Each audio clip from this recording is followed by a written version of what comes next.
pendant 3 ans, chaque jour, des sédatifs. Alexandre Moreau s'attendait à trouver son fils dans le silence habituel de la villa. Au lieu de cela, ce mardi matin de septembre, il entendit quelque chose qui arrêta son cœur, un rire d'enfant. Un rire clair, cristallin, impossible. Parce que Théo ne riait jamais. Théo ne parlait jamais. Théo, diagnostiqué autiste sévère à l'âge de 3 ans, restait figé dans un monde que même les millions d'Alexandre ne pouvaient pas toucher. Mais ce matin-là, dans le jardin aux roses blanches, ce rire résonnait comme un coup de tonnerre dans un ciel d'été. Alexandre Moreau contrôlait un empire de 80 millions d'euros. À 42 ans, ses costumes noirs italiens coûtaient plus cher que certaines voitures. Ses cheveux noirs, toujours parfaitement coiffés, commençaient à peine à grisonner aux tempes. Ses mains, qui signaient des contrats de plusieurs millions chaque semaine, tremblaient maintenant en tenant une tasse de café froid. Parce que dans sa villa de marbre blanc de Neuilly-sur-Seine, face à l'enfant silencieux de sa fiancée, il se sentait plus pauvre qu'un mendiant. Tout son argent ne pouvait pas acheter un seul sourire de ce petit garçon de 6 ans. La villa sentait le citron et le silence. 3 étages de luxe glacial. Des sols en marbre de Carrare qui reflétaient la lumière dorée du matin. Des meubles en cuir italien qui coûtaient une fortune mais ne connaissaient jamais la chaleur d'une vraie famille. Des tableaux d'1 million d'euros accrochés au mur blanc immaculé. Et au centre de tout ce luxe, un petit garçon aux cheveux bouclés châtains qui regardait dans le vide. Théo. 6 ans. Des yeux verts magnifiques qui ne rencontraient jamais ceux des autres. Des petites mains qui ne tendaient jamais les bras. Une bouche qui ne prononçait jamais un mot. Alexandre avait rencontré Isabelle Duchamp il y a 2 ans lors d'un gala de charité. Elle était éblouissante. Élégante. Sophistiquée. Une héritière de 38 ans avec des cheveux blonds parfaitement lissés, des mains manucurées, et un sourire qui pouvait illuminer une salle entière. Elle lui avait parlé de son fils dès le premier soir.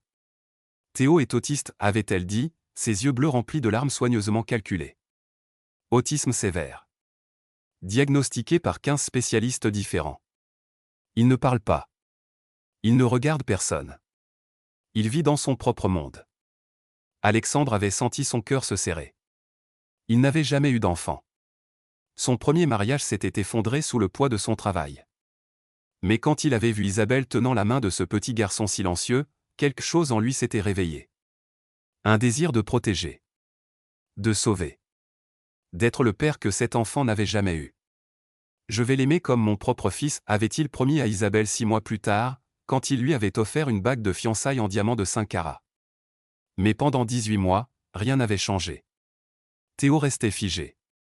Silencieux. Absent. Chaque matin, Isabelle lui donnait ses médicaments pour l'autisme dans un verre de jus d'orange frais. Des petites pilules blanches que le médecin avait prescrites, disait-elle. Des sédatifs légers pour calmer ses crises d'angoisse. C'est normal, expliquait-elle à Alexandre quand il posait des questions. Les enfants autistes ont besoin de stabilité. De calme. De routine. Alexandre avait consulté les meilleurs neurologues de Paris. Tous confirmaient le diagnostic. Autisme sévère. Aucun espoir d'amélioration significative. Il avait dépensé 200 000 € en thérapie spécialisée. Rien. Il avait embauché 3 nounous différentes, toutes formées à l'autisme. Toutes avaient démissionné après quelques mois, épuisées par le silence impénétrable de l'enfant. Et Alexandre, l'homme qui ne baissait jamais les bras dans les affaires, commençait à perdre espoir. Jusqu'à ce mardi matin de septembre. Marie Leclerc avait 34 ans et des mains rugueuses à force de nettoyer. Elle portait une robe noire simple et un tablier blanc immaculé. Ses cheveux noirs étaient tirés en chignon serré. Ses yeux marrons avaient vu trop de vérité pour se laisser tromper. Elle était arrivée à la villa 3 semaines plus tôt. La précédente femme de ménage avait démissionné sans explication, et l'agence avait envoyé Marie en remplacement. Elle venait 5 matins par semaine, de 7 h à midi, pour nettoyer cette forteresse de marbre et de mensonges. Mais Marie n'était pas une femme de ménage ordinaire. Elle avait grandi avec une sœur autiste. Vraiment autiste. Céline avait maintenant 29 ans et vivait dans un centre spécialisé à Lyon. Elle ne parlait pas. Elle ne pouvait pas s'habiller seule. Elle avait besoin d'aide pour manger. Son autisme était profond, réel, indéniable. Marie connaissait l'autisme. Elle connaissait les comportements répétitifs. Les crises sensorielles. Les rituels obsessionnels. Le regard qui ne parvient jamais à se fixer. Elle avait du mal à comprendre les émotions qui se cachaient derrière ce regard. Et ce qu'elle ressentait dans le regard de Théo. Ce n'était pas de l'autisme. C'était quelque chose de beaucoup plus profond. Le premier matin, Marie avait nettoyé la cuisine, qui brillait de sa blancheur. Isabelle était descendue à 8 heures, comme elle le faisait toujours. Elle était magnifique dans sa robe couleur crème qui coûtait le salaire mensuel de Marie. Ses talons claquaient sur le sol en marbre. Elle prit un flacon de médicaments dans le placard du haut. Marie continua à nettoyer le plan de travail en granit, mais l'observait discrètement. Isabelle se servit un verre de jus d'orange fraîchement pressé. Puis, d'un geste précis et froid, elle ouvrit le flacon et versa les comprimés qu'elle tenait dans sa main dans le verre. Les comprimés coulèrent lentement au fond et se dispersèrent dans l'eau en formant des bulles. « Théo, mon chéri, » dit Isabelle d'une voix douce, comme une fausse note désaccordée. Le petit garçon entra dans la cuisine. Ses pas étaient lents et traînants. Son regard était vide. Ses mains pendaient librement le long de son corps. Il but son verre sans dire un mot, sans même lever les yeux. Comme un automate. 20 minutes plus tard, dans le salon, Marie trouva Théo assis sur le grand canapé. Il ne bougeait pas. Son regard était vide. Sa respiration était lente, très lente. Le cœur de Marie s'est mis à battre plus fort. Elle connaissait déjà ce regard. Mais pas sa sœur Céline. Elle avait vu ce regard chez sa grand-mère, dans les dernières semaines de sa vie, lorsque les médecins lui avaient administré de puissants calmants pour soulager sa douleur. Un regard vide. Des mouvements lents. Un silence dû non pas à l'absence de capacité de parler, mais à l'absence de force pour parler. Marie sentit un nœud se former dans son estomac. Mais ce qu'elle ignorait, c'est qu'à l'étage, dans son bureau, Alexandre Moreau venait de prendre une décision qui allait tout changer. Il avait décidé de rentrer plus tôt à la maison cette semaine-là. Pour passer plus de temps avec Théo. Pour essayer une fois de plus de briser ce mur de silence. Et ce qu'Isabelle allait découvrir dans les tiroirs au cours des semaines suivantes allait bouleverser sa vie. Car parfois, les plus grands mensonges ne se cachent pas dans des coffres forts. Ils se cachent dans des flacons oranges, à la vue de tous, sur l'étagère du haut de la cuisine. Marie Leclerc n'avait jamais cru aux coïncidences. Quand sa sœur Céline avait été diagnostiquée autiste à l'âge de 4 ans, Marie n'avait que 9 ans. Mais elle s'était jurée de tout comprendre sur cette condition qui volait sa petite sœur. Elle avait lu des livres. Regardé des documentaires. Passé des milliers d'heures dans les centres spécialisés avec Céline. Elle connaissait l'autisme mieux que certains médecins. Et ce qu'elle voyait chez Théo ne correspondait pas. Le mercredi matin, Marie arriva à la villa à 7 heures précises. Le soleil d'automne colorait le marbre blanc d'une lumière dorée.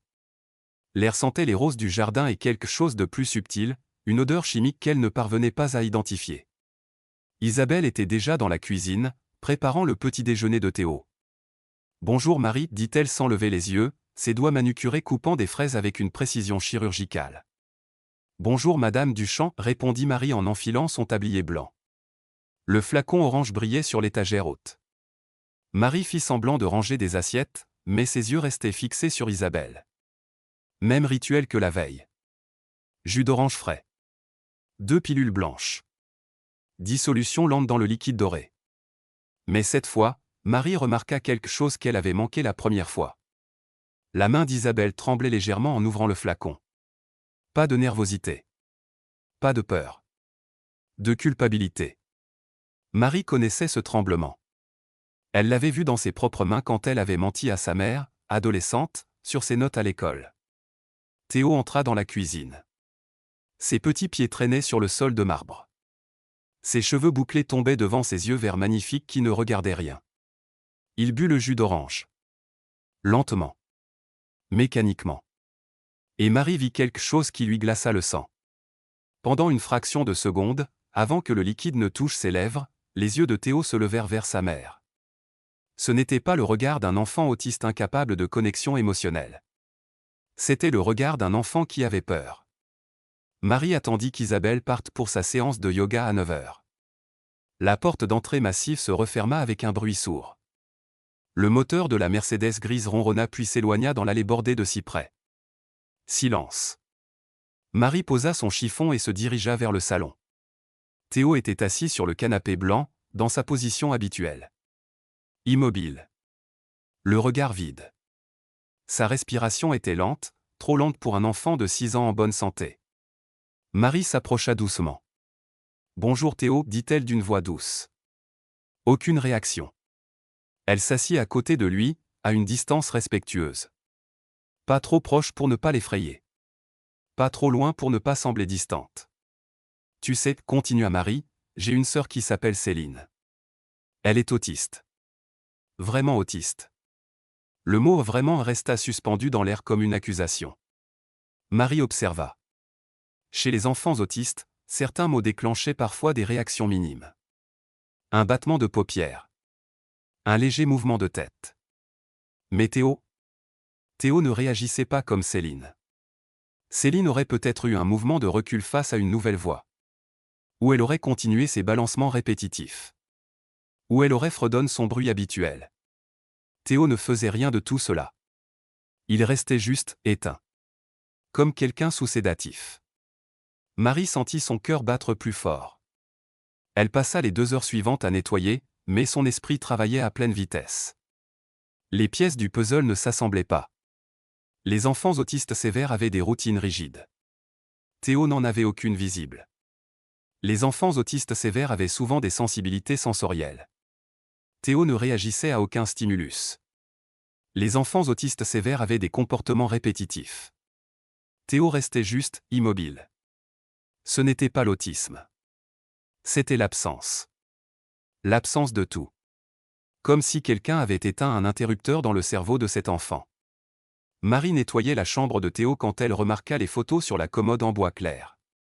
Elle s'approcha, son chiffon à la main. La première photo montrait un petit garçon d'environ 3 ans.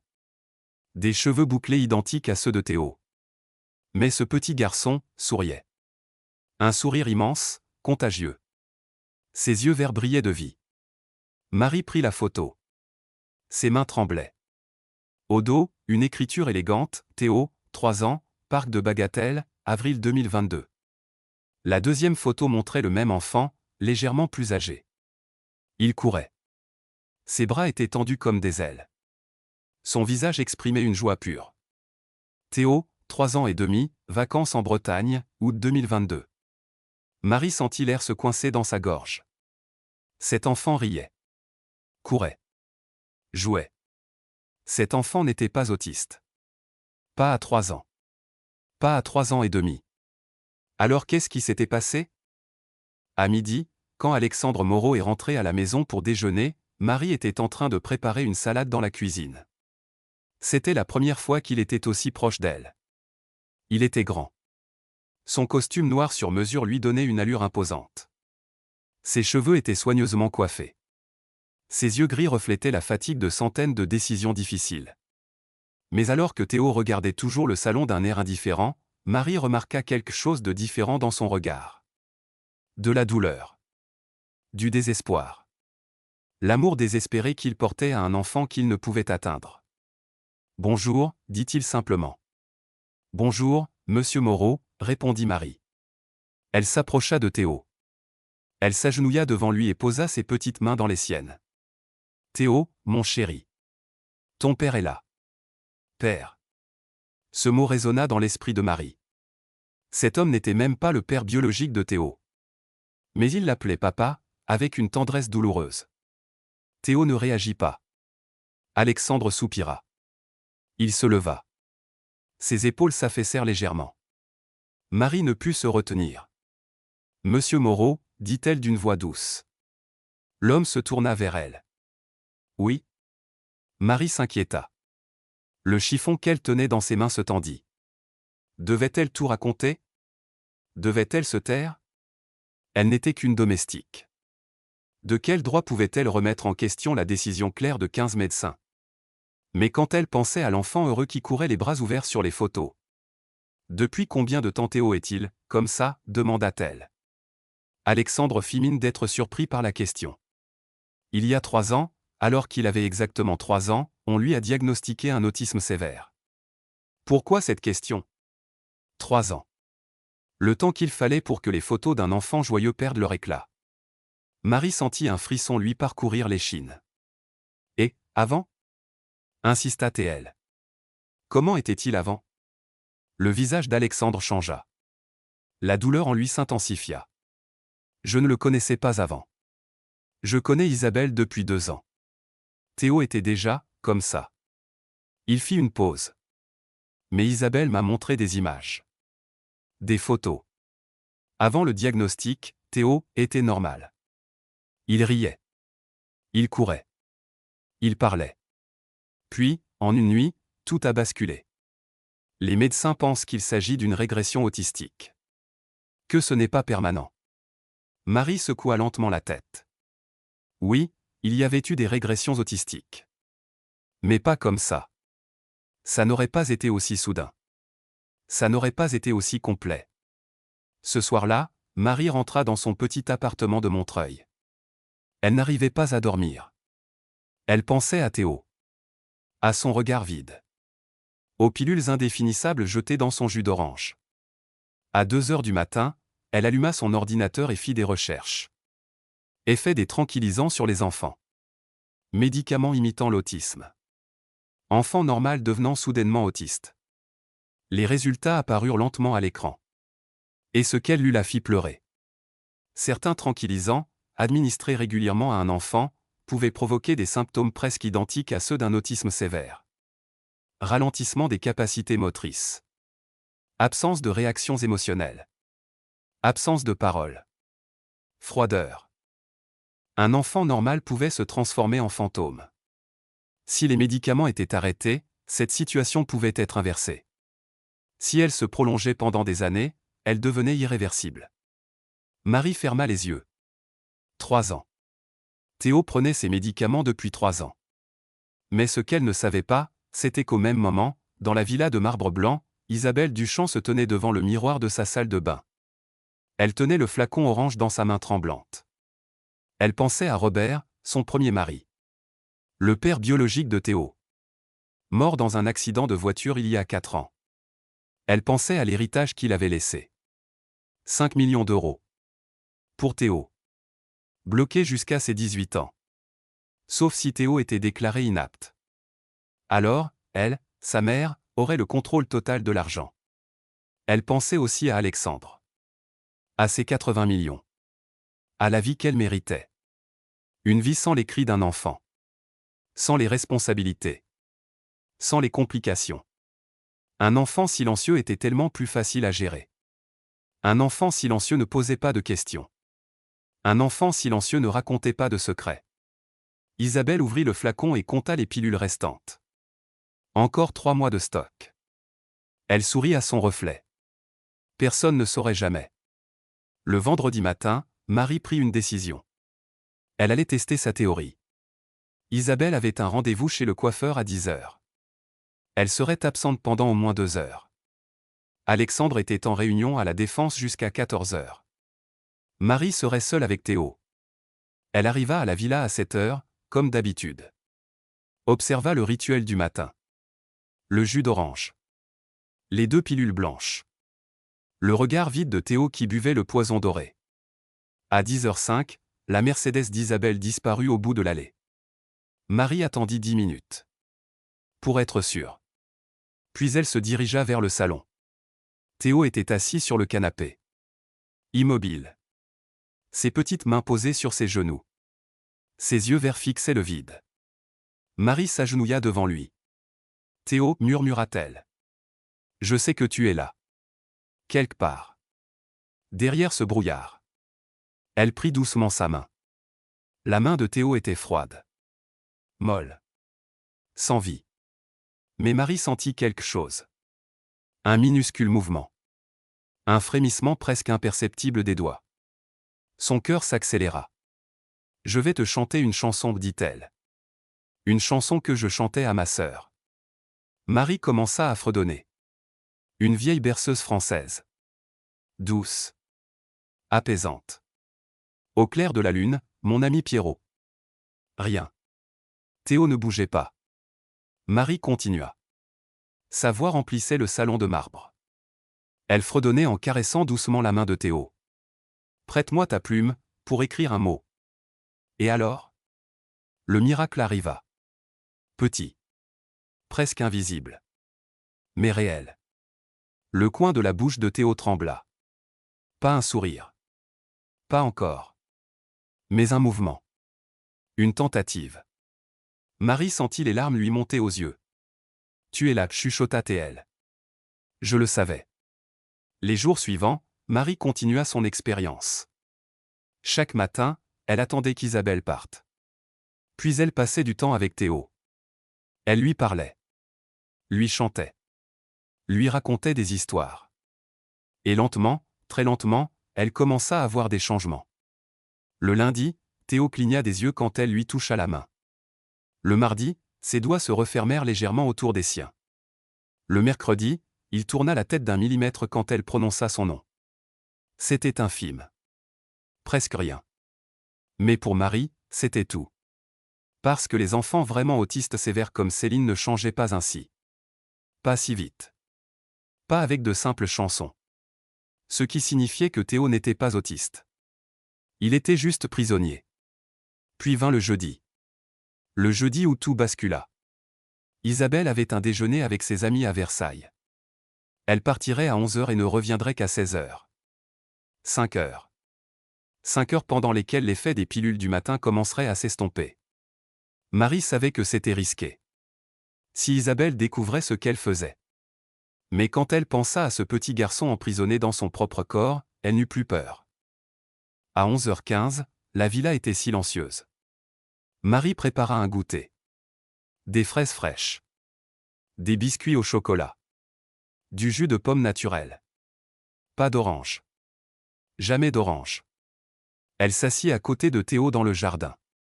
Le soleil de septembre brillait sur les roses blanches. L'air sentait l'herbe coupée et l'espoir. Théo, dit-elle. Regarde. Des fraises. Elle entendit une vers lui.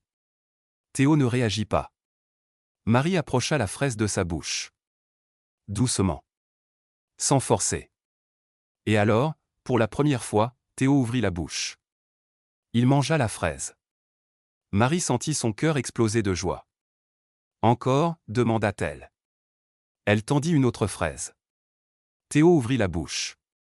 Plus vite cette fois. Ils mangèrent ainsi pendant 10 minutes. En silence. Mais ensemble. Puis Marie commença à chanter. La même berceuse. Au clair de la lune, mon ami Pierrot. Et cette fois. Cette fois, Théo tourna la tête vers elle. Pas complètement. Pas rapidement. Mais il la regarda. Pendant 3 secondes, ses yeux verts rencontrèrent ceux de Marie. Et dans ses yeux, Marie vit quelque chose qui lui coupa le souffle. Une supplication. Aide-moi. À 13h30, quelque chose d'extraordinaire se produisit. Marie jouait avec de petits blocs colorés sur la terrasse. Elle construisait une tour. La détruisait. La reconstruisait. Théo la regardait. Ses yeux suivaient les mouvements. Puis, lentement, comme au ralenti, sa petite main se tendit. Vers un bloc rouge. Ses doigts tremblaient. L'effort semblait immense. Mais il toucha le bloc. Marie retint sa respiration. Tu veux jouer, chuchota Théo. Le doigt de Théo bougea. Poussa légèrement le bloc. C'était minuscule. Presque rien. Mais c'était un choix. Une action volontaire. Un signe de vie. Marie prit le bloc rouge et le plaça dans la main de Théo. Elle referma doucement ses doigts autour. C'est à toi, dit-elle. Tu peux le garder. Théo serra le bloc. Fort. Comme s'il s'accrochait à un radeau dans l'océan. Et alors, pour la première fois en 3 ans, un son sortit de sa gorge. Pas un mot. Pas encore. Mais un souffle. Un murmure. Ah. Marie éclata en sanglots. Mais à ce moment-là, elle ne savait pas qu'Isabelle Duchamp avait pris le téléphone de sa domestique. Madame, je m'excuse de vous déranger, mais Marie passe beaucoup de temps avec Théo ces derniers jours. Je l'ai vu jouer avec lui ce matin. Isabelle sentit son sang se glacer. Jouer? Théo ne jouait pas, Théo ne pouvait pas jouer. Elle raccrocha. Ses mains tremblaient. Ses doigts manucurés agrippèrent fermement le volant de la Mercedes. Cette domestique. Cette Marie. Elle allait tout gâcher. Isabelle fit demi-tour. Les pneus crissèrent sur l'asphalte. Elle devait rentrer chez elle. Immédiatement. Et augmenter la dose. Première semaine après la découverte. Marie voyait les changements. Chaque jour qu'elle passait avec Théo, pendant les absences d'Isabelle, l'enfant revenait un peu plus à la vie. Le lundi, il tint le contact visuel pendant 5 secondes. Le mercredi, il émit 3 sons différents. A. MMM. Oh. Le vendredi, quand Marie chanta, il battit des mains. Une fois. Faiblement. Mais il le fit.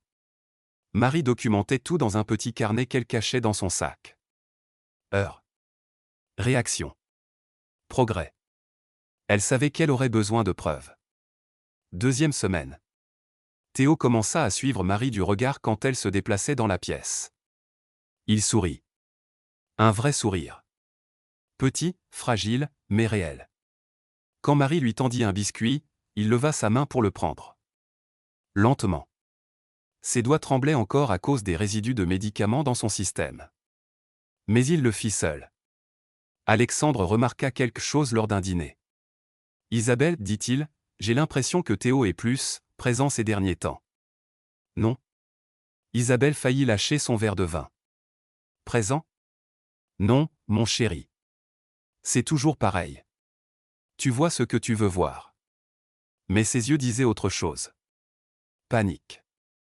Troisième semaine. Marie arriva le lundi matin et trouva Isabelle dans la cuisine. Mais quelque chose avait changé. Le flacon orange contenait maintenant des pilules différentes. Plus grosses. Plus blanches. Et Isabelle en versait 3 dans le jus d'orange au lieu de 2. Marie sentit la nausée monter. Non. Elle augmentait la dose. Théo but le jus. 15 minutes plus tard, il était encore plus absent que d'habitude. Ses yeux étaient vitreux. Sa respiration était lourde. Marie dut se retenir pour ne pas crier. Un mois après le début. Alexandre rentra plus tôt un jeudi après-midi. Il entendit quelque chose en entrant dans la villa. Un rire. Faible. Bref. Mais indéniable. Un rire d'enfant. Il se précipita vers le jardin.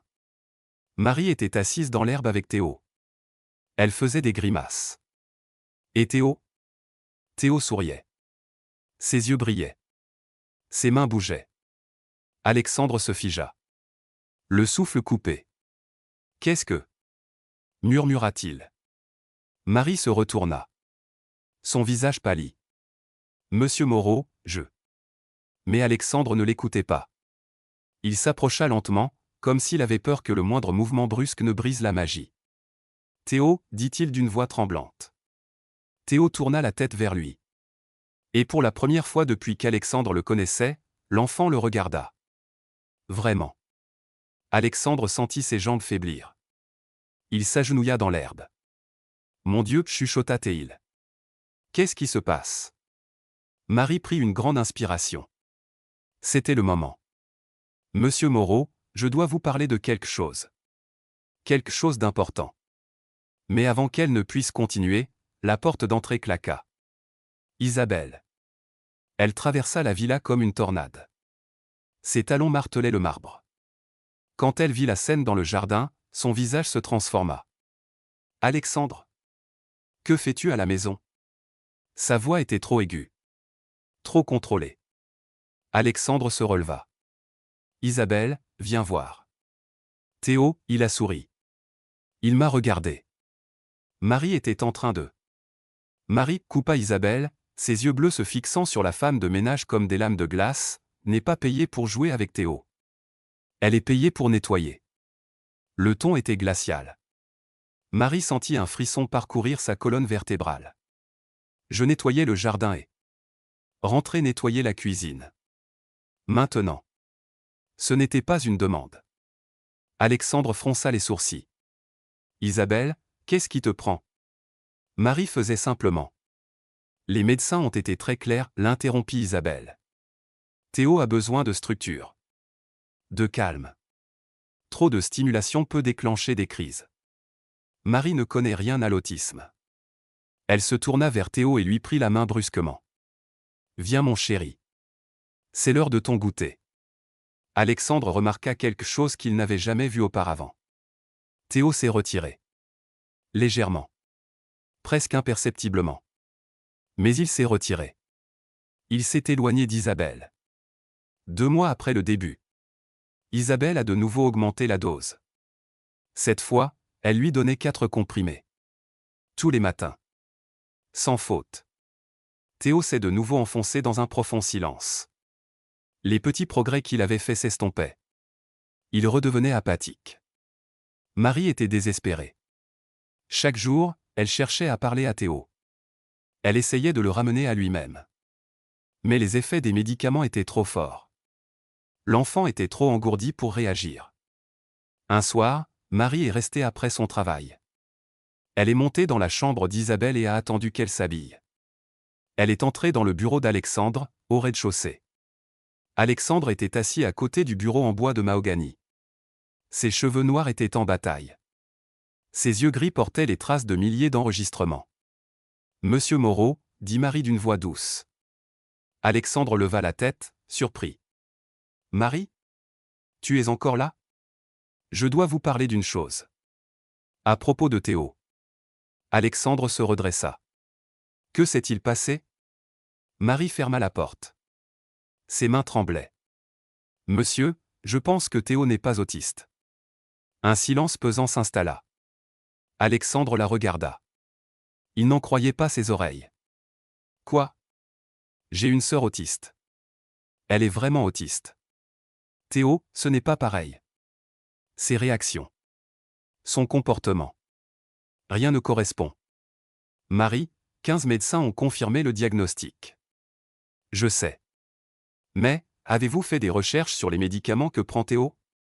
Elle fronça les sourcils à Alexandre. Des calmants légers. Pour réduire ses pensées.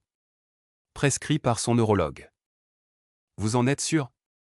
La question resta en suspens. Alexandre ouvrit la bouche. La referma. En était-il sûr ? Il avait vu les ordonnances. Elles étaient signées par le docteur Beaumont. Un neurologue renommé. Mais avait-il vérifié attentivement les flacons ? Avait-il demandé un deuxième avis récemment ? Non. Il avait fait confiance à Isabelle. 3 mois après le début. Alexandre commença à observer. Discrètement. Attentivement. Il remarqua qu'Isabelle préparait toujours elle-même le jus d'orange de Théo. Il vit qu'elle cachait la bouteille d'orange sur une étagère. Il remarqua qu'elle détournait la conversation dès qu'il était question du traitement. Un matin, il décida de rester à la maison pour observer. « J'ai annulé mes rendez-vous », dit-il à Isabelle au petit déjeuner. Je veux passer la journée avec Théo. Isabelle faillit renverser son café. Oh ! Quelle bonne idée ! Mais ses doigts serraient fermement la tasse en porcelaine. À 8 heures, elle prépara son jus d'orange comme d'habitude. Alexandre l'observait. Il l'observait vraiment. Il vit sa main prendre la bouteille orange. Il vit ses doigts trembler légèrement lorsqu'elle ouvrit la bouteille. Il vit 4 comprimés blancs tomber dans le liquide doré. 4 ? N'était-il pas 2 auparavant ? Isabelle, dit-il d'une voix calme, combien de comprimés donnes-tu exactement à Théo ? Isabelle se figea. 2 ? Comme d'habitude. Je viens d'en compter 4. Non, mon chéri. Tu as mal vu. Mais ses yeux la trahissaient. Alexandre se leva. Il traversa la cuisine. Il prit le flacon orange des mains d'Isabelle. Et pour la première fois depuis 2 ans, il lut vraiment l'étiquette. Ce qu'il vit le glaça le sang. Benzodiazépine 10 mg. Sédatif puissant. Réservé aux adultes. Ne pas administrer aux enfants sans surveillance médicale stricte. Ses doigts serrèrent fermement le flacon en plastique. Isabelle, dit-il avec un calme dangereux, ces comprimés ne sont pas pour les enfants. Le docteur Beaumont a dit que c'était nécessaire. Quand as-tu vu le docteur Beaumont pour la dernière fois ? Silence. Isabelle. Quand ? Il y a 6 mois. 6 mois. Alexandre sentit la rage monter dans sa poitrine. Tu donnes à Théo des sédatifs pour adultes. 4 par jour. Sans suivi médical depuis 6 mois. Tu ne comprends pas. Il en a besoin. Sinon il devient incontrôlable. Incontrôlable? La voix d'Alexandre monta. Cet enfant ne bouge même pas. Théo était assis à table. Immobile. Ses yeux vitreux fixaient son bol vide. Alexandre regarda ce petit garçon drogué et sentit quelque chose se briser en lui. Mais ce qu'il ne savait pas, c'était que dans son sac, caché sous son tablier blanc, Marie avait pris des photos. Photos du flacon orange. Photos de l'étiquette. Photos des ordonnances dans le tiroir d'Isabelle. Des ordonnances falsifiées. Signées par un docteur Beaumont qui n'avait jamais prescrit de telles doses. Et ce soir-là, Marie envoya ces photos à son amie avocate. Parce que ce qu'Isabelle faisait n'était pas juste négligence. C'était un empoisonnement volontaire. C'était un crime. Alexandre Moreau ne dormit pas cette nuit-là. Il resta assis dans son bureau, les lumières éteintes, le flacon orange posé devant lui sur le bureau d'acajou. Benzodiazépine 10 mg. 4 pilules par jour. Depuis 3 ans. Il ouvrit son ordinateur. Ses doigts tremblaient sur le clavier. Benzodiazépine effet long terme enfant. Les résultats s'affichèrent. Chaque ligne était un coup de poignard. Somnolence extrême. Ralentissement moteur. Confusion. Perte de coordination. Détachement émotionnel. Mutisme. Risque de dépendance. Dommages neurologiques possibles avec usage prolongé. Alexandre sentit la bile monter dans sa gorge. Tous les symptômes de Théo. Tous. Ce n'était pas l'autisme. C'était un empoisonnement. Il continua à chercher. Article après article. Étude médicale après étude médicale. À 3 heures du matin, il trouva un cas similaire en Belgique. Une mère avait drogué son fils pendant 2 ans pour toucher les allocations handicap. L'enfant avait été diagnostiqué autiste par erreur. Quand on avait arrêté les médicaments, il s'était rétabli en 6 mois. Alexandre ferma les yeux. 6 mois. Théo pourrait se rétablir. Mais d'abord, il devait savoir la vérité. Toute la vérité. Le lendemain matin, Alexandre fit semblant de partir au bureau. Il embrassa Isabelle. Monta dans sa voiture. Sortit de l'allée. Puis il se gara 3 rues plus loin et revint à pied. Il entra dans la villa par la porte du jardin. Silencieusement. Isabelle était dans la cuisine. Marie nettoyait le salon. Alexandre se glissa dans la chambre d'Isabelle au premier étage. Son cœur battait si fort qu'il avait peur qu'on l'entende. Il ouvrit le tiroir de la table de nuit. Cosmétiques. Bijoux. Lettres. Il ouvrit le deuxième tiroir. Et là, caché sous une pile de foulards en soie, il trouva 3 flacons orange supplémentaires. Tous pleins. Tous avec la même étiquette. Benzodiazépine 10 mg. Alexandre sentit ses jambes faiblir. Il s'assit sur le bord du lit. 3 flacons. Des centaines de pilules. Elle stockait. Elle planifiait de continuer. Il ouvrit le tiroir du bureau d'Isabelle. Ses mains tremblaient. Documents. Factures. Photos. Et alors, tout au fond, une enveloppe brune. Alexandre l'ouvrit. À l'intérieur, des documents légaux. Testament de Robert Duchamp. Le premier mari d'Isabelle. Le père biologique de Théo. Alexandre lut.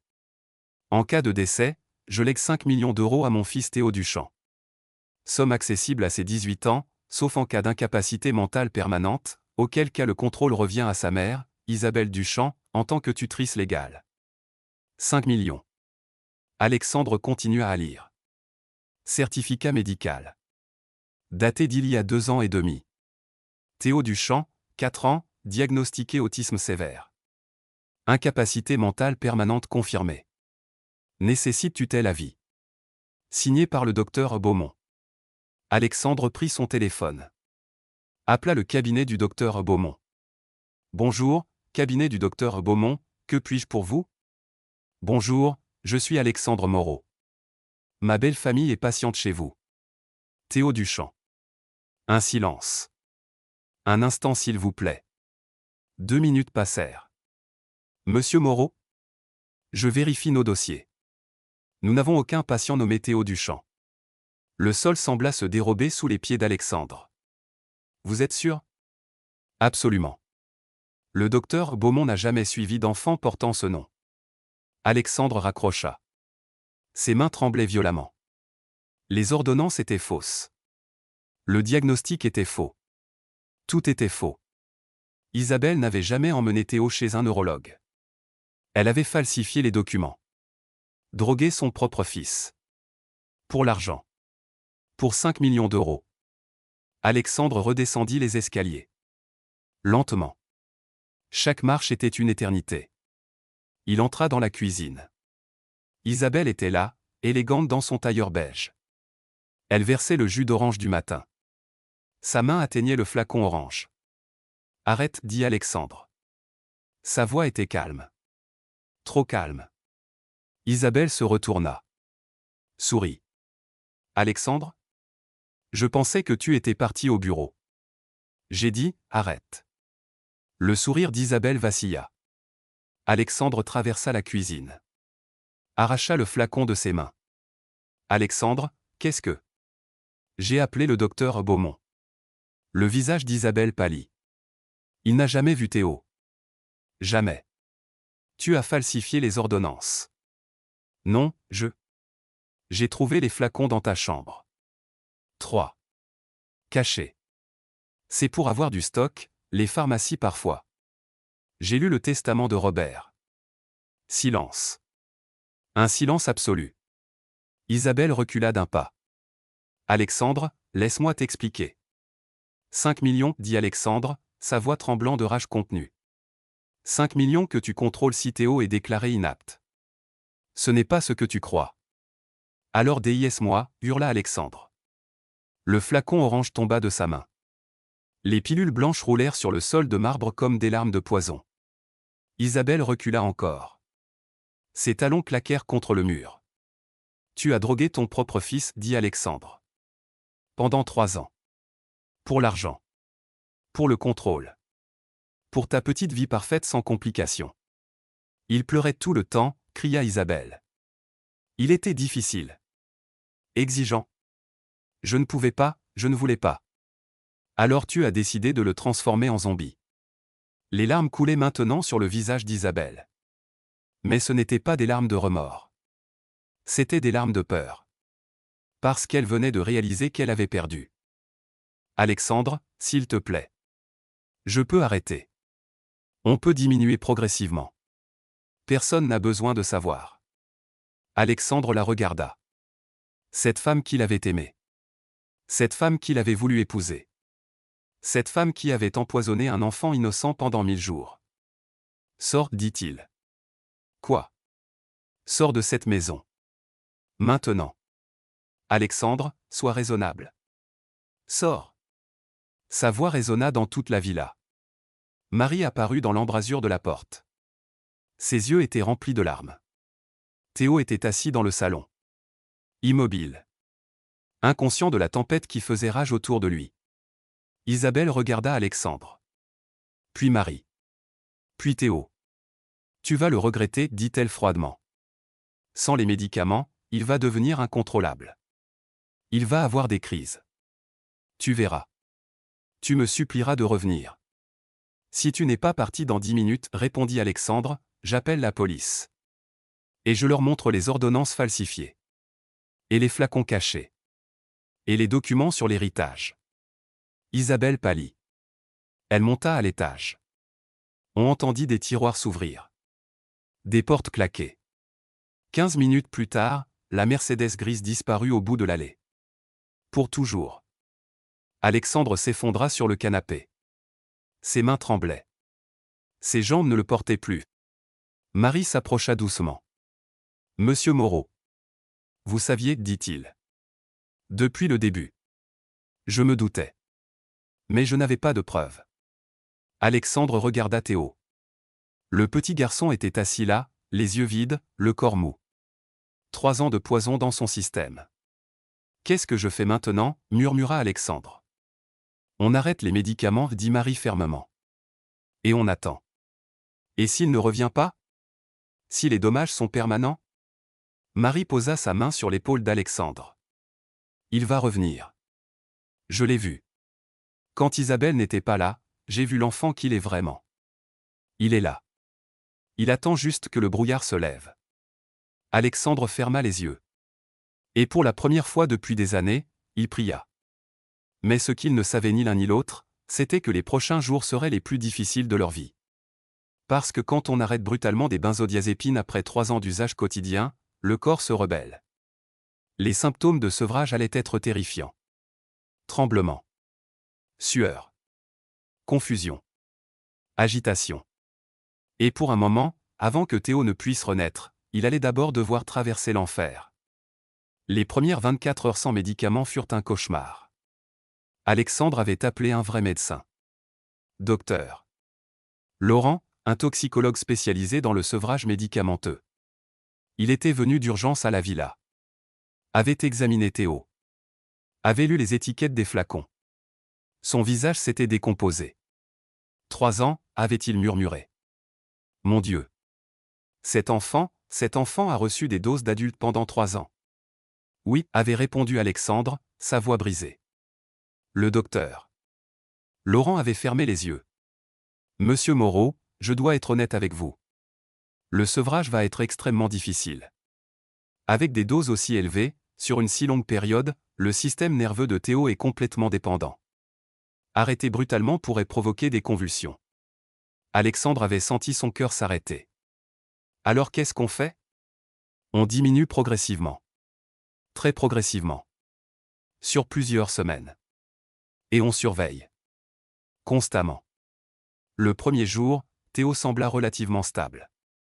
Toujours absent. Toujours dans le brouillard. Mais calme. Le deuxième jour, les tremblements commencèrent. Ses petites mains tremblaient. Ses jambes tremblaient. Tout son corps était secoué de spasmes incontrôlables. Alexandre le tenait dans ses bras, assis sur le canapé du salon. Je suis là, murmurait-il. Papa est là. Marie préparait des compresses fraîches. Du thé à la camomille. Tout ce qui pouvait apaiser. Le troisième jour, Théo commença à pleurer. Pas des pleurs d'enfant normal. Des pleurs de douleur. De confusion. De terreur. Il ne comprenait pas ce qui lui arrivait. Pourquoi son corps le trahissait? Pourquoi tout faisait si mal? Alexandre ne dormait plus. Il restait à côté de Théo jour et nuit. Changeait les draps trempés de sueur. Essuyait les larmes. Chantait des berceuses d'une voix rauque. Marie ne rentrait plus chez elle. Elle dormait dans la chambre d'amis. Prête à aider à tout moment. Le 4e jour fut le pire.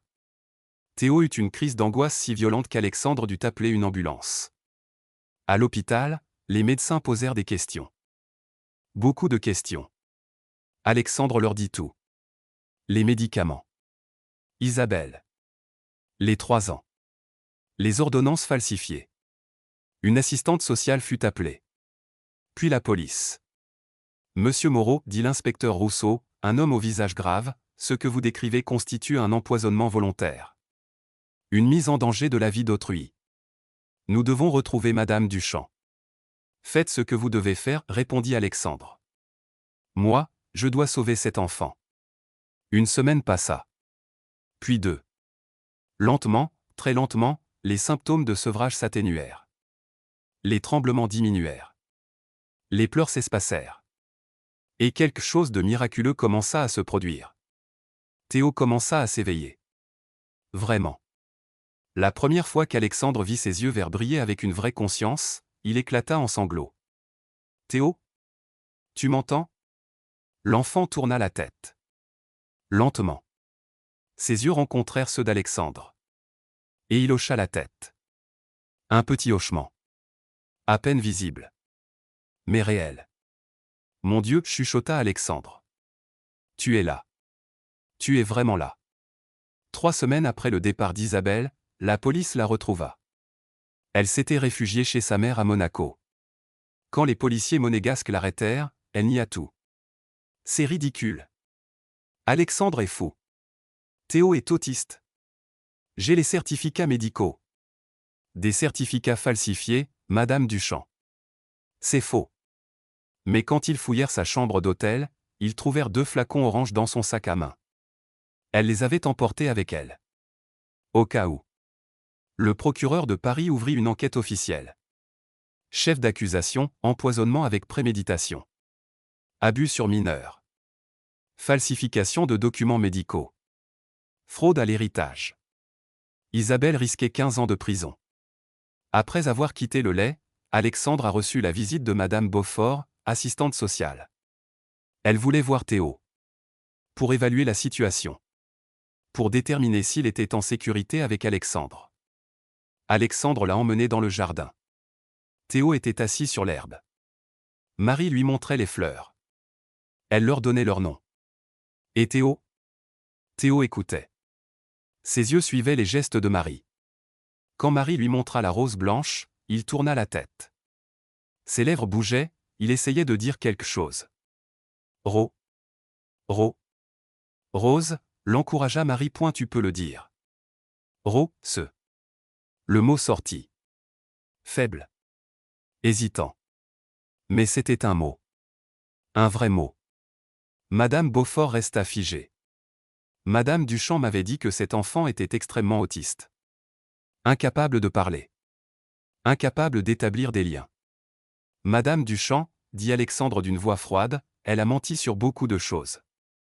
Madame Beaufort s'approcha de Théo. Bonjour Théo. Je m'appelle Madame Beaufort. Théo leva la tête vers elle. Bonjour, dit-il. Madame Beaufort sentit ses yeux se remplir de larmes. 6 semaines plus tard, Théo prononça sa première phrase complète. Alexandre préparait le déjeuner dans la cuisine. Théo entra. Ses pas étaient encore un peu hésitants. Mais il marchait. Tout seul. Il s'approcha d'Alexandre. Il tira sur son pantalon. Alexandre se retourna. Oui, mon fils? Théo leva ses yeux verts.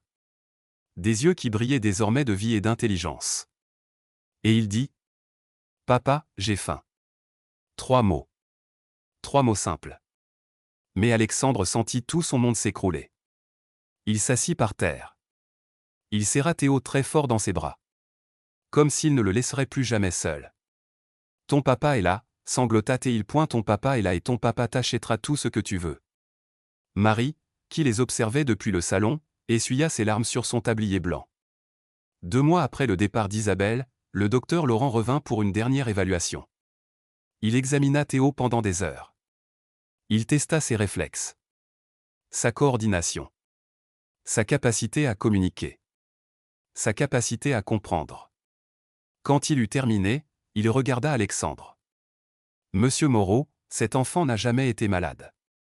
Je sais. On l'a empoisonné. Systématiquement. Pendant 3 ans.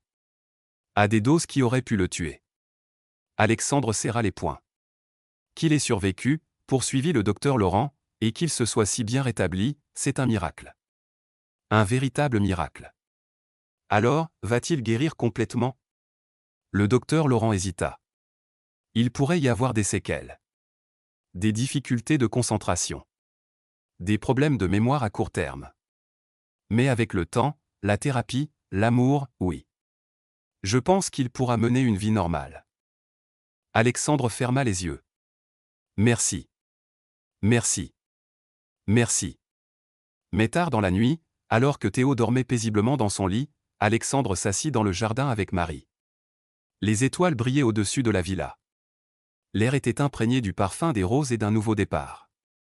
Marie, dit Alexandre. Sans vous, je n'aurais jamais su. Vous avez sauvé Théo.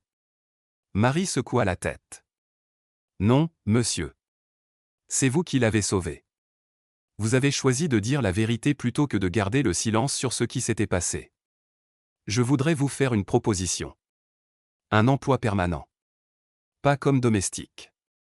Comme nounou. Comme membre de la famille. Marie sourit. Je ne veux pas d'argent, monsieur Moreau. Mais si vous me permettez de rester auprès de Théo, de veiller sur lui, de l'accompagner dans son développement, alors oui, j'accepte. Alexandre lui tendit la main. Marie la serra. Et par ce simple geste, une nouvelle famille vit le jour. 3 mois après le sevrage complet. Théo courait. Ses petites jambes qui avaient été paralysées par les médicaments pendant 3 ans dansaient maintenant dans le jardin de la villa. Papa. Regarde. Il sautait par-dessus les roses blanches. Ses cheveux bouclés volaient au vent. Son rire résonnait comme la plus belle des symphonies. Alexandre, assis sur la terrasse avec une tasse de café, sentit les larmes lui monter aux yeux. Encore. Il pleurait souvent maintenant. Mais c'étaient des larmes de joie. Les premiers mois avaient été difficiles. Théo devait réapprendre presque tout. Comment tenir une cuillère correctement? Comment courir sans tomber? Comment parler avec des phrases complètes? Comment exprimer ses émotions sans panique? Marie était là chaque jour. Patiente. Douce. Encourageante. Elle lui apprenait à lire. À compter. À dessiner. Théo absorbait tout comme une éponge. Son cerveau, enfin libéré du brouillard chimique, explosait de curiosité et d'énergie. Pourquoi le ciel est bleu? Comment volent les oiseaux? C'est quoi 1 million? Alexandre riait en écoutant le flot incessant de questions. C'était le plus beau bruit du monde. Un après-midi de décembre, 4 mois après le sevrage, quelque chose d'extraordinaire se produisit. Théo était assis à table dans la cuisine. Marie lui apprenait à écrire son nom. THO. Ses petits doigts serraient le crayon maladroitement. La langue sortit en signe de concentration intense. Il traça les lettres. Lentement. Avec application. Quand il eut terminé, il regarda le papier. Puis il leva les yeux vers Marie. Marie? Oui mon chéri? Pourquoi maman me donnait le jus orange? Le silence tomba. Marie sentit son cœur se serrer. C'était la première fois que Théo posait la question. La première fois qu'il se souvenait. Qu'est-ce que tu te rappelles, Théo? Demanda-t-elle doucement. Théo fronça les sourcils. Cherchant dans sa mémoire embrumée. Je me rappelle, être fatigué. Tout le temps. Et maman disait que le jus me rendrait mieux. Mais après, je voulais dormir. Toujours dormir. Les larmes coulaient maintenant sur les joues de Marie. Ta maman, dit-elle en choisissant ses mots avec soin, t'a donné des médicaments qui n'étaient pas bons pour toi. Mais c'est fini maintenant. Tu es en sécurité. Elle était méchante? Marie hésita. Elle a fait une très mauvaise chose. Mais maintenant tu as papa. Et tu m'as moi. Et on ne te fera plus jamais de mal. Théo hocha la tête. Puis il retourna à son écriture. Comme si cette conversation avait suffi. Comme si son petit cerveau de 6 ans avait décidé de tourner la page et d'avancer. 5 mois après le sevrage, en janvier, Alexandre emmena Théo voir un neuropsychologue. Docteur Martin, une femme aux cheveux gris et au regard bienveillant. Elle fit passer des tests à Théo pendant 3 heures. Tests de mémoire. De logique. De langage. De coordination. Quand elle eut terminé, elle appela Alexandre dans son bureau. Monsieur Moreau, dit-elle, votre fils est remarquable. Alexandre retint son souffle. Remarquable comment? Malgré 3 ans d'empoisonnement chimique, son QI est dans la moyenne supérieure. Sa capacité d'apprentissage est exceptionnelle. Il a quelques troubles de l'attention, probablement des séquelles, mais rien d'insurmontable. Elle marqua une pause. Cet enfant n'a jamais été autiste. Jamais. Ce que sa mère lui a fait, c'est criminel.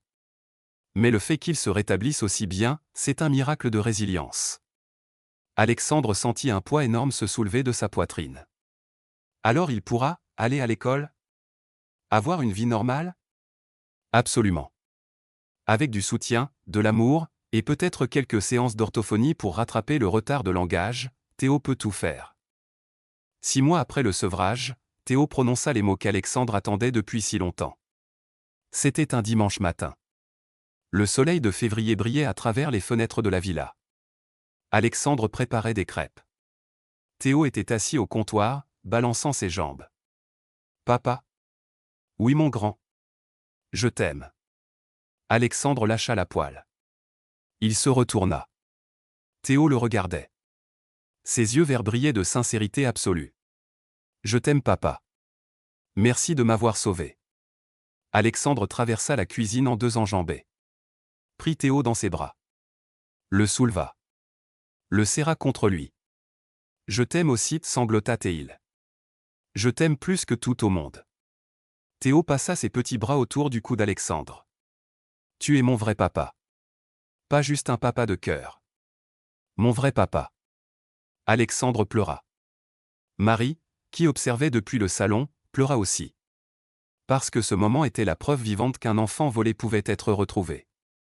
Qu'un amour vrai pouvait guérir ce qu'aucun médicament ne pouvait soigner. 7 mois après le sevrage, en mars, le procès d'Isabelle commença. Alexandre y assista. Marie aussi. Théo resta à la maison avec une nounou. Il était trop jeune pour comprendre. Trop fragile pour revivre le traumatisme. Isabelle entra dans le tribunal. Élégante comme toujours. Cheveux blonds parfaits. Tailleur designer. Maquillage impeccable. Mais ses yeux trahissaient la panique. Le procureur présenta les preuves. Les flacons orange. Les ordonnances falsifiées. Les documents sur l'héritage. Les témoignages médicaux. Madame Duchamp a empoisonné son propre fils, déclara-t-il, pendant 1095 jours. Avec préméditation. Pour de l'argent. Pour le contrôle. Pour sa convenance personnelle. L'avocat d'Isabelle tenta de plaider la dépression postpartum. Le stress. La difficulté d'élever seul un enfant. Mais quand le docteur Laurent témoigna, décrivant les doses mortelles administrées quotidiennement, le jury pâlit. Quand Marie témoigna, racontant comment elle avait vu Théo revenir à la vie dès qu'on arrêtait les médicaments, plusieurs jurés pleurèrent. Quand Alexandre témoigna, montrant des vidéos de Théo avant et après, la salle entière resta figée dans un silence horrifié. Le verdict tomba après 4 heures de délibération.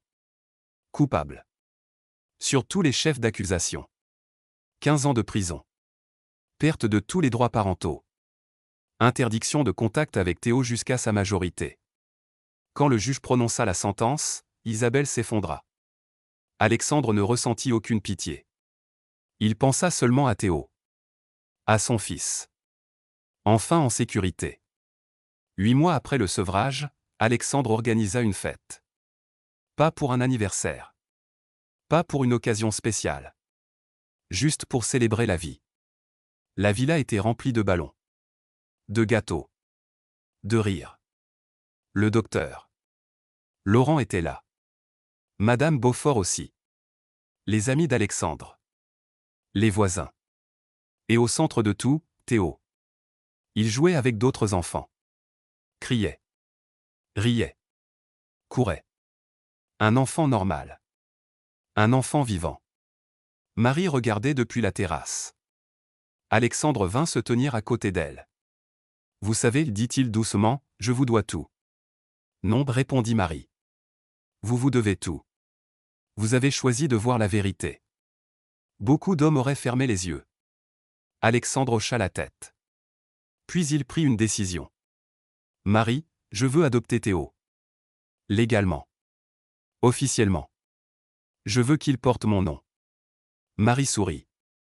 Il porte déjà votre nom, Monsieur Moreau. Dans son cœur. Le papier ne changera rien. Mais je le veux quand même. Alors faites-le. Ce soir-là, quand tous les invités furent partis, Alexandre mit Théo au lit.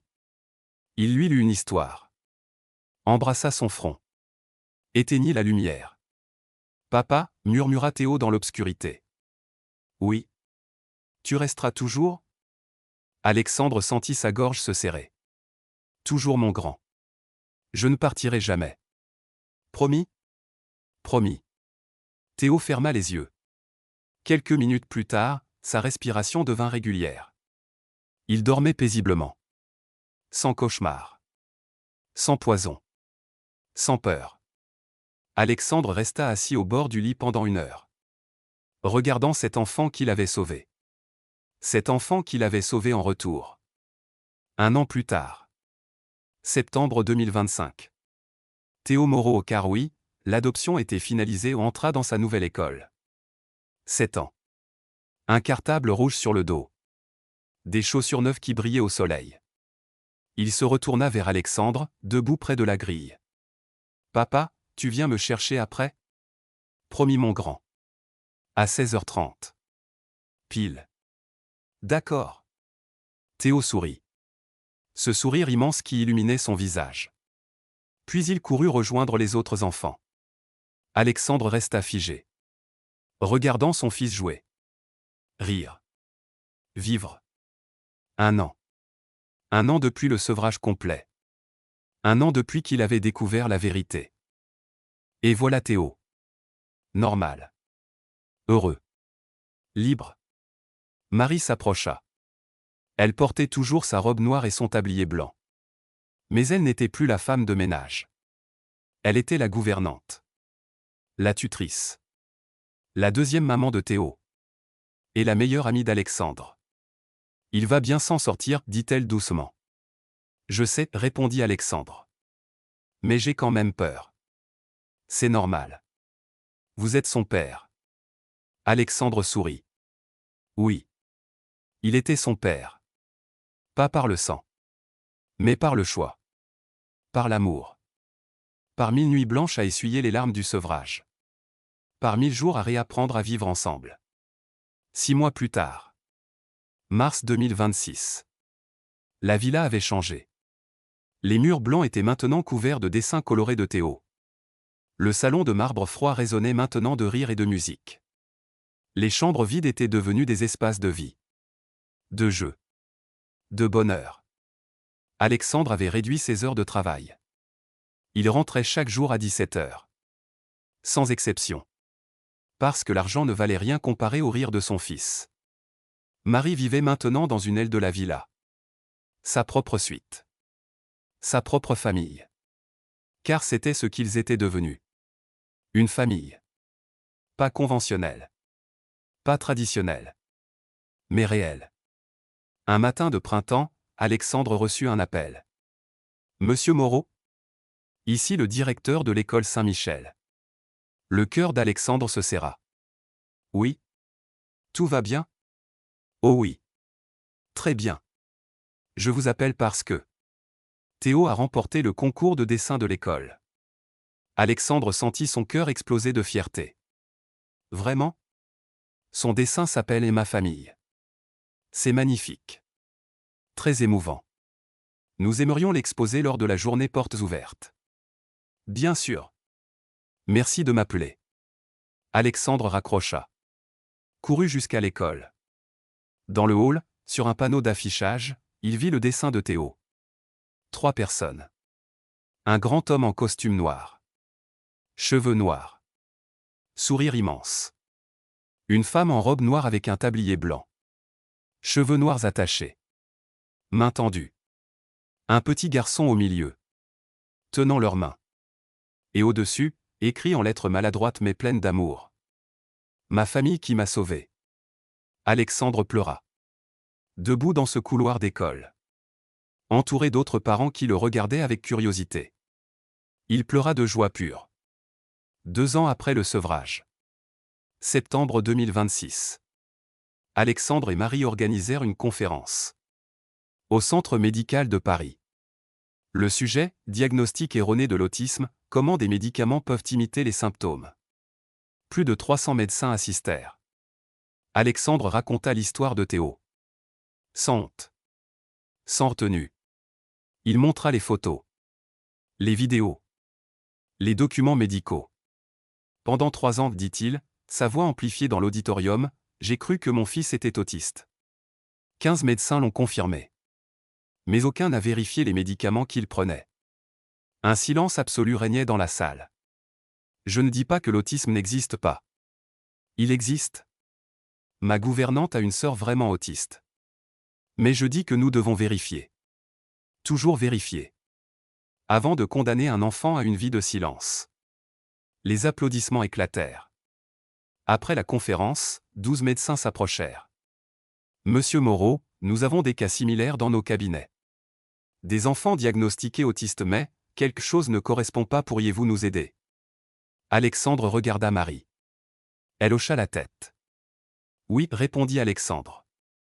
Ensemble, nous pouvons aider. C'est ainsi qu'est née la Fondation Théo. Les objectifs de cette organisation à but non lucratif sont les suivants. Identifier les diagnostics erronés d'autisme. Former les médecins à la détection des intoxications médicamenteuses. Aider les familles qui ont réellement un enfant autiste. Identifier les abus médicamenteux. En 2 ans, la Fondation Théo a ouvert 5 centres de diagnostic précoce. Paris, Lyon, Marseille, Bordeaux, Lille. Plus de 300 enfants ont été réévalués. Parmi ces 300 enfants, 47 n'étaient pas autistes. 47 cas d'intoxication. Par négligence. Par ignorance. Ou, dans certains cas terribles, intentionnellement. 47 enfants ont été sauvés. 47 familles ont été réunies.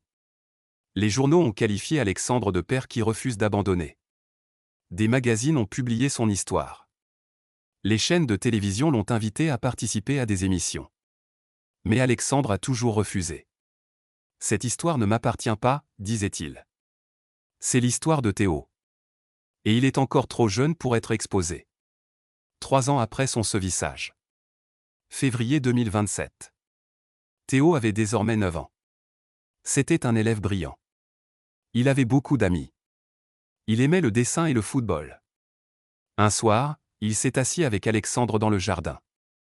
Les roses blanches étaient en fleurs. L'air était imprégné du parfum du printemps. « Papa ? » ?»« Oui, mon fils ? » ?»« Tu te souviens, quand j'étais malade ?» Le cœur d'Alexandre se serra. Il ne voulait plus se souvenir de ces choses-là. Théo semblait avoir légué ces moments difficiles dans un coin de sa vie. « Oui, je m'en souviens. Marie m'a raconté que ma mère, ma première mère, avait essayé de m'empoisonner. C'est vrai. » Théo resta silencieux pendant un moment. « Je suis content qu'elle se soit éloignée de nous, dit-il finalement, parce que maintenant, tu es là. Et Marie est là. Et c'est mieux ainsi. » Alexandre passa son bras autour des épaules de son fils. « Tu sais, Théo, toi aussi, tu m'as sauvé. » »« Comment ça ? » ?»« Avant ton arrivée, je ne faisais que travailler. J'avais de l'argent, mais je n'avais pas de vie. Tu m'as appris ce qui était vraiment important. » Théo sourit. « L'amour ? » ?»« L'amour. » Ils restèrent assis là, père et fils, à regarder les étoiles apparaître une à une. Aujourd'hui. Sur le mur du salon de la villa, où pendait autrefois un tableau d'1 million d'euros, sont maintenant accrochés 3 objets. Le tablier blanc de Marie. Celui qu'elle portait le jour où elle avait fait rire Théo pour la première fois. Un flacon orange vide. Témoin silencieux du poison qui avait presque volé un enfant. Et entre les deux, encadré avec soin, le dessin de Théo. Ma famille qui m'a sauvé. Chaque matin, quand Théo descend pour le petit déjeuner, il voit ces 3 objets. Et il se souvient. Pas avec douleur. Mais avec gratitude. Parce qu'il lui rappelle d'où il vient. Et combien il est aimé. Alexandre Moreau est maintenant âgé de 45 ans. Ses cheveux noirs grisonnent un peu plus chaque année. Ses costumes noirs pendent toujours parfaitement. Mais son sourire est différent maintenant. C'est le sourire d'un homme qui a trouvé sa vraie richesse. Pas dans les millions. Pas dans les empires. Mais dans le rire d'un petit garçon qui court dans le jardin en criant à papa. Regarde. Marie Leclerc a maintenant 37 ans. Ses mains sont toujours rugueuses. Sa robe est toujours noire. Son tablier est toujours blanc. Mais elle n'est plus juste une femme de ménage. Elle est la directrice de la Fondation Théo. Elle forme des médecins. Sauve des enfants. Change des vies. Tout en continuant à faire rire Théo chaque jour avec ses chansons. Et Théo ? Théo a 9 ans. Des cheveux bouclés châtains. Des yeux verts qui brillent de vie. Il court. Il rit. Il apprend. Il aime. Il ne se souvient presque plus du brouillard. Des 1000 jours de poison. Du silence forcé. Il se souvient seulement de s'être réveillé. Et d'avoir trouvé une famille qui l'attendait. Parce que parfois, le plus grand crime n'est pas l'ignorance. Mais de voler à un enfant le droit d'être ce qu'il est vraiment. Les miracles ne viennent pas des pilules. Ils viennent des mains qui refusent d'abandonner. de la vérité qui ose être dite. Et de l'amour qui refuse de fermer les yeux. Le silence de Théo n'était pas l'autisme. C'était un poison. Et son rire aujourd'hui n'est pas un miracle médical. C'est la preuve qu'un enfant volé peut être retrouvé. Qu'une vie peut recommencer. Et que parfois, le plus grand luxe n'est pas un tableau d'1 million d'euros, mais d'entendre un enfant dire « Papa, je t'aime ». Si cette histoire a touché ton cœur, partage-la avec quelqu'un qui a besoin de se rappeler que la vérité peut sauver une vie. Laisse-nous en commentaire, que ferais-tu si tu découvrais un tel secret? Abonne-toi pour plus d'histoires qui restaurent la foi en l'humanité.